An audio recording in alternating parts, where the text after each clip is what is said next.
because I couldn't buy a Y pipe like I needed, so I'm running this piece along the side of the cross member, the removable cross member, and this is going to the left hand side, and I wanted it as smooth as possible. So I bought this, I don't know, what is it, 45 degrees, I don't know, it's an elbow. But and you can see why I don't like these pre-bent stuff, because it's not mandrel bent, it's got this bloody lobster type finish on here. I don't like that. Anyway, beggars can't be choosers. Anyway, so to cut the bend, to cut the angle, it's not too bad. I've had to play around with it, but you can see my Sharpie line.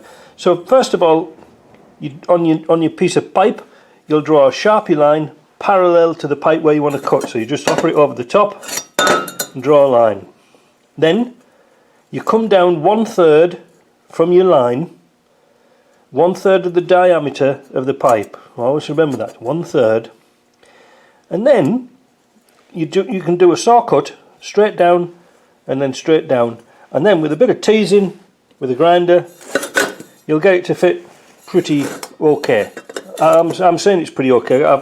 Because my bench isn't quite straight on this corner, but that's going to be good enough to mig up.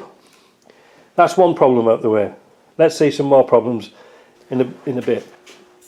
I should have mentioned, lay your pipe on the top, because obviously we've got to put the hole through here.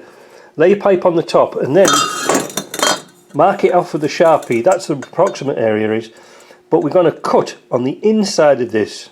All right, we're not going to cut it, you know, out on the outside and drop this in. We're going to put it sort of like that. Look. Anyway, let's get back on with this.